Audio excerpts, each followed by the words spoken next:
생산과 소비 부록을 시작하겠습니다. 박정희 시기 때 공산주의 세력의 활동에 대해서 살펴보았죠. 어떻게 활동을 했나요? 주로 이제 지식인과 학생들을 상대로 세력을 확장하고 있었죠. 그래요. 그러면서 인혁당 사건이 일어나고 민처학년 사건이 일어났죠. 현 시대에서는 이런 사건을 그래요. 날조된 역사처럼 만들려고 하는 거죠. 근데 그렇지 않아요. 그래요. 사실 가능성이 상당히 크죠. 사람들을 보면 알 수 있다는 거예요. 사실은 이제 오래돼서 증거는 소실되고 그래요. 증인들도 대부분 이제 증언할 수 없는 상태가 됐죠. 그래요. 그래서 이제 뒤집는 경우가 많은데 사람들 행동을 보면 사실의 가능성이 굉장히 크다는 거예요. 연루된 사람들을 보면 현 시대에 살아있는 사람들이 있잖아요. 다 죽은 건 아니니까. 그 사람들이 잘 모르겠지만 요즘엔 좀 알려졌겠지만 이 신용복이라는 사람이 있었다는 거예요. 간첩 활동을 하다가 체포됐죠. 그래서 이제 무기징역을 받았는데 전형을 하지 않고 20년간 감방에서 살았다는 거예요. 그 뒤에 그래요. 전형하고 나왔죠. 실제로 자기가 간첩 활동을 해서 자기 공산주의자다 이러면서 20년간 산 이가 있다는 거예요. 여기 각주가 있잖아요. 나는 전형을 일찍 했어요. 물론 사상을 바꾼다거나 그런 문제는 아니고 밖에서 사회활동을 하는 가족들이 그게 좋겠다고 보내서 한 겁니다. 실제로 인터뷰를 했다는 거예요. 전형서를 쓰긴 썼는데 나는 사실은 사상을 바꾼 게 아니다. 그냥 나와야 되겠다 생각해서 가족들이 건너러 나왔다. 실제로 그렇게 얘기했다는 거예요. 공산주의 세력 인사가 맞죠. 간첩도 맞고. 근데 보라는 거예요. 이 사건에 연루된 사람들이 신용복을 뭐라고 얘기하나요? 한번 볼 필요가 있다는 거예요. 현 시대에서 공산주의 세력이 일으킨 사건들을 날조된 사건으로 조작하려는 시도가 하는데 제대로 조사하기 어려운 측면도 있지만 정황상으로는 사실 가능성이 상당히 크다. 지금 좀 확인하기 어려우니까 그 군사정부가 날조한 거다. 조작한 거다. 정치 공작이었다. 그렇지 않다는 거예요. 민첩학년 사건으로 체포되었던 유홍주는 민첩학년에 체포된 사람들이 있었죠. 그래요. 이해찬, 유홍준, 김정길, 장명달 이런 사람들이 그때 이제 체포되었죠. 그 사람인 거예요. 동명이인이 아니라 2017년 간첩 신용복을 가리켜 우리 시대의 축복이라고 표현한 정양모 신보의 말을 인용하기도 했다. 종교인도 있잖아요.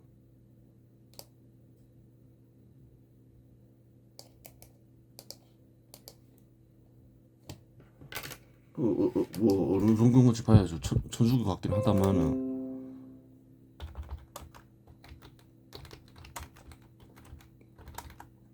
천주교인가?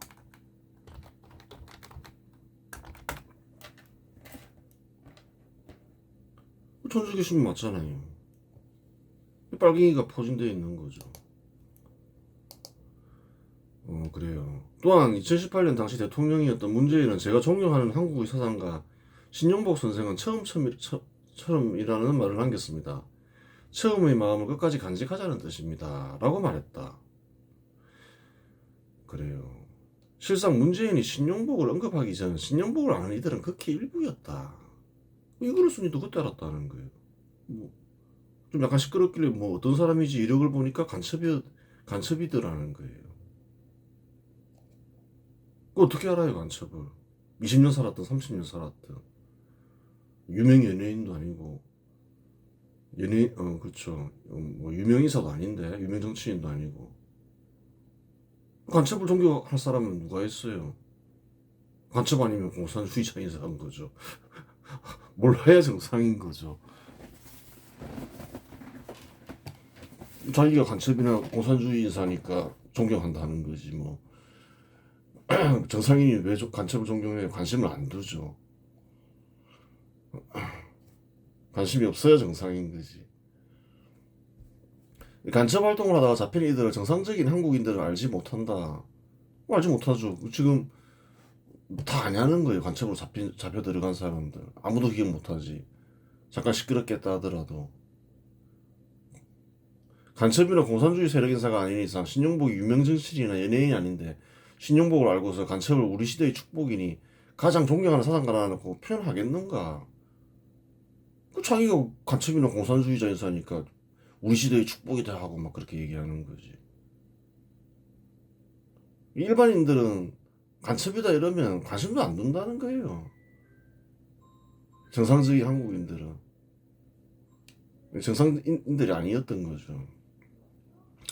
한국에서 유행하는 소주 중에는 처음처럼이란 이름을 지닌 소주가 있는데 글씨체가 신용복의 글씨체이다. 즉 종교재계 학계 등 곳곳에 공산주의 세력이 포진되어 있음을 확인할 수 있다. 사실이라는 거예요.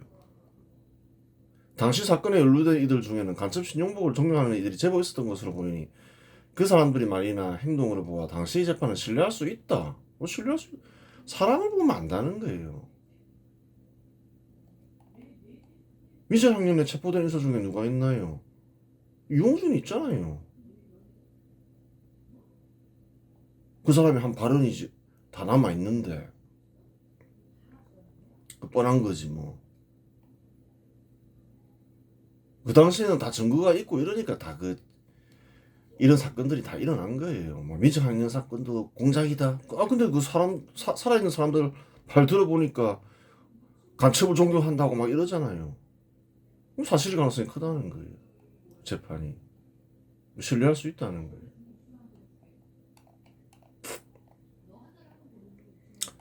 그래요. 그러면 이제 박정희 복지 정책을 살펴보자. 박정희 정책이 한 일에 대해서 쭉 살펴봤죠. 또 이제 볼 수 있는 게 복지 정책이 있다는 거예요. 1960년대나 정부나 국민 개개인이 가난하여 정부가 복지 정책을 실시할 형편이 되지 못하였다. 돈 있어야 복지 정책을 실시할 건데 원조받는 나라에서 어떻게 복지 정책을 실시해요? 원조를 받아 정부를 운영하는데 복지 정책을 어떻게 실시하겠는가? 하지만 산업화에 성공하면 국민 개개인도 부유해지지만 정부도 부유해진다. 세율이 10%인데 GDP가 10배 증가한다고 가정해보라. 세금 역시 10배 증가한다. 그러한 이유로 산업화를 통해 부유해진 국가는 복지정책을 실시할 수 있게 되는 것이다. 돈이 생겨야 복지정책을 실시할 거 아니에요. 왜 고도에 복지정책이 없었을까요? 대부분이 가난했잖아요. 정부 운영하기도 힘들 때 어떻게 복지정책을 실시해요? 국민소득과 세금 한번 보라는 거예요. 200억 달러에서 10년 뒤에 급증하죠. 820억 달러. 그래요. 20억 달러에서 80억 달러로 증가하죠. 650억 달러로 급증하죠. 또 10년 뒤에는. 세금도 급증하잖아요. 근데 세율도 증가하니까 더 급증하겠죠. 아니 근데 세금이 폭증하는데 왜 굳이 세율까지 올리냐. 그런 문제도 한번 생각해 볼 수 있는 거예요. 국민소득이 증감에 따라 세금 역시 큰 폭으로 증가한다는 사실을 알 수 있다. 그렇죠. 그런데 국민소득 증가율보다 세금 증가율이 훨씬 크다. 국민소득 증가율은 310%인데 세금 증가율은 378%잖아요. 훨씬 크죠. 그 다음에 697%인데 963%잖아요. 이는 세율이 덩달아 올랐기 때문이다. 특별히 복지정책을 실시하지 않았는데 이는 어찌된 노릇인가. 1980년대 정부가 제 기능을 수행하기 위해서는 국민소득에서 20% 정도를 세금으로 썼다. 당신이 국가들을 보라는 거예요. 미국이건 영국이건 일본이건 보통 한 20%가 썼다는 거예요. 그런데 가난한 국가에서는 국민들이 가난해 거듭 세금이 적어 조세 부담률이 통상 낮다.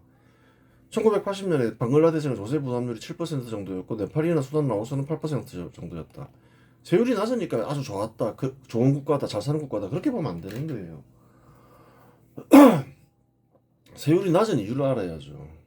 낼 세금이 없었다는 거예요. 국민들이. 대부분 이제 생계를 위해서 생존이 안 되니까 최소한만 걷게 되는 거죠. 물론 국민소득과 세금이 폭발적으로 증가하는 상황에서 세율까지 올릴 이유가 있었나 하는 의문이 생긴다. 증가된 세금이 곧 국민들이 손해는 아니다. 예전에 가난하게 정부가 수행해야 할 기능을 집행하지 못했다면 기능을 수행함으로써 얻는 이익이 있기 때문이다. 어느 세금을 어디에 썼느냐 이걸 한번 봐야 된다는 거예요. 당시 세금이 가장 많이 쓰인 곳은 도로, 철도, 항만, 전력과 같은 사회 간접 자본이고, 그렇죠. 이 손해는 아니잖아요. 전력을 그래요. 발전소를 만들었다 전기 쓰잖아요. 많이 편해졌잖아요. 그거 손해라고 말할 수는 없다는 거예요. 도로 놓고 철도 놓아서 교통을 이용하고 이러니까. 두 번째는 산업을 육성하고 수출을 지원하는 데 많이 쓰였다. 기업을 육성하는 데 많이 쓰였다는 거예요. 세 번째는 국방부에 많이 쓰였다. 그러니까 첫 번째, 두 번째는 이제 필요한 거죠. 일단은 어느 정도 완성이 되면 이제 좀 줄 수는 있겠지만 국방비도 필요하잖아요. 주로 이 세 가지에 많이 쓰였다는 거예요. 이러한 것들은 당시 근대국가 수립에 필수적인 것들이었으니 낭비를 했다고 보기는 어렵다. 다 필요한 거잖아요. 그래서 그 손해는 아니라고 하는 거죠. 다 누리는 거니까. 세율이 오른 이유 중에는 또 한 가지 중요한 원인이 있다. 한국이 부유해짐에 따라 무상원조는 지속적으로 감소했고 1974년에는 무상원조가 완전히 중단되었다. 74년까지는 무상원조가 있었다는 거예요. 근데 무상원조가 사라지면 세금으로 대체해야 될 거 아니에요. 그렇죠. 원조를 대체하기 위해서 세율을 일정 정도 증가시켰음을 확인할 수 있다. 그렇죠. 필요한 걸 갖추고 살아가는데 그래요. 또 무상원조도 줄어드니까 잘 살게 됨에 따라서 세금으로 대체해야 될 거 아니에요. 그전에는 원조 받았었지만 1963년 11월 산업재해보상법이 제정되었고 1964년 7월 실시되었다. 가장 먼저 실시한 거는 산업재해보상법이었다는 거예요. 편하게 일할 수 있어야 될 거 아니에요. 산업을 발전시키기 위해서는. 보험료는 사업주가 부담했고 보건사회부 장관이 관장했다. 모든 사업주에게 보험료를 부담하게 하지는 않았다. 대부분의 사업자가 영사하여 부담할 능력이 없었다.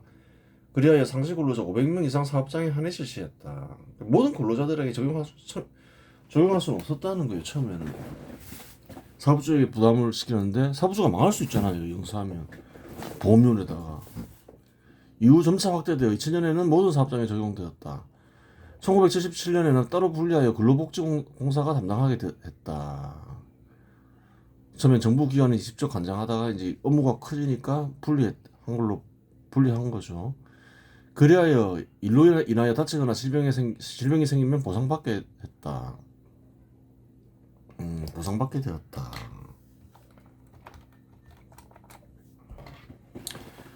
1963년 의료보험법이 제정되었지만 정부 재정이 부족하여 바로 실시되지는 못했다. 그렇죠.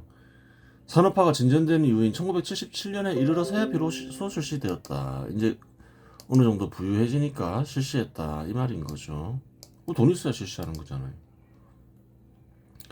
보험료는 사업주와 근로자가 함께 부담했고 보건사회부 장관이 관장했다. 모든 국민에게는 적용하지는 못했다. 당시에는 의료 인프라와 행정력이 부족했고 보험료를 감당할 수 없는 계층도 많았다. 그리하여 상시 근로자 500명 이상 사업자 근로자에 한해 의무적으로 가입시켰다. 이후 점차 확대되어 1989년에는 전 국민이 적용 대상이 되었다. 그렇죠. 제정되었지만 완전히 실시된 거는 26년 뒤죠. 고도로 성장했기 때문에 또 실시할 수 있었던 거예요. 2000년에는 지역과 직장 가입자를 통합하여 국민건강보험공단이 전담하게 했다. 그리하여 누구나 아플 때 병원에서 진료를 받고 보험 혜택을 받을 수 있게 되었다. 근데 보험은 이렇게 실시하는 게 맞죠. 복지 정책인데 감당할 수 있는 만큼 실시를 했다는 거예요. 그 당시에는 포퓰리즘이 아니었죠. 복지 정책을 실시했다 해서 다 포퓰리즘 정책인 건 아닌 거예요. 어떻게 실시하느냐. 그게 중요한 거죠. 자기가 부담할 수 있는 만큼 이제 실시하는 거죠. 정부가 부유해짐에 따라서. 포퓰리즘은 이제 현 시대의 특징, 빚내서 이제 한 게 아니잖아요. 딱 감당할 수 있는 만큼. 또 이건 또 어떤가요? 또 대체하는 그런 게 있다는 거예요. 민간인이 해야 할 일을 정부가 좀 이렇게 비용을 줄여주는 그런 게 있는 거죠. 어차피 뭐 아프거나 다치면 병원 가야 될 거 아니에요. 형평가도 실시했다. 군사 정부가 일을 바르게 잘했어요. 1970년대 후반 중요한 사건들이 있었다. 미국 대통령 니슨은 베트남전에서 실패의 기미가 보이자 아시아에서 직접 군사 개입을 줄이겠다고 선언하고 피해가 컸죠. 미국이 장기간 전쟁을 하면서 1971년 주한미군 7사단을 철수했다. 또한 북한은 1960년대부터 소련으로부터 연구용 원자로를 도입하여 핵무기 개발을 시작했다.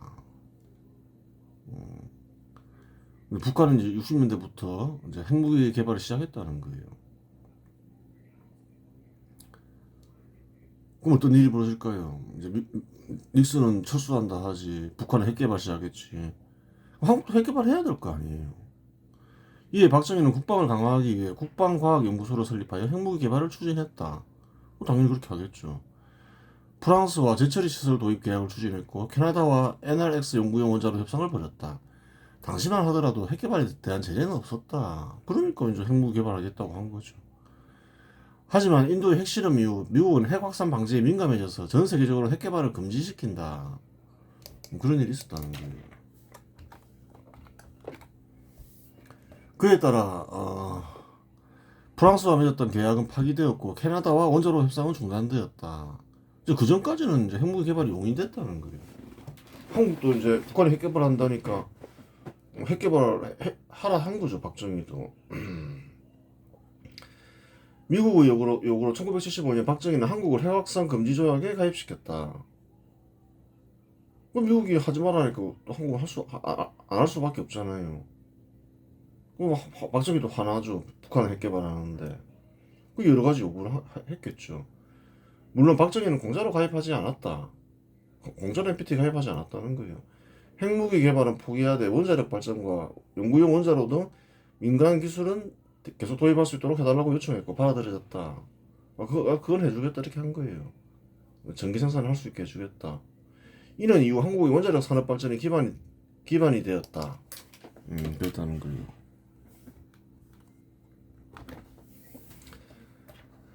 또한 박정희는 미국의 해구산 제공을 명문화하거나 공식화하기를 요청했고 실제로 미국은 이에 대해 비공식적으로 수락했다고 전해진다. 수락했다. 그렇게 돼 있죠. 야일 처리가 그렇게 나와 있다는 거예요. 또한 경제 원조와 군사 지원을 계속 유지해달라는 요구를 했고 받아들여졌다.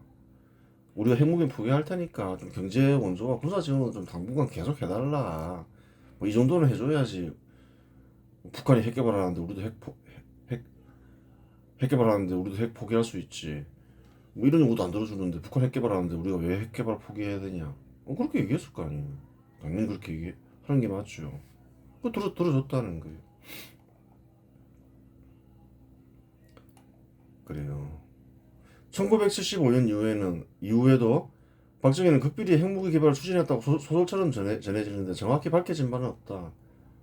이런 일이 있으니까 미국 박정희가 막 비밀리 핵 개발을 추진했을 것이다 이런 얘기도 많죠. 근데 밝혀진 건 없다는 거예요.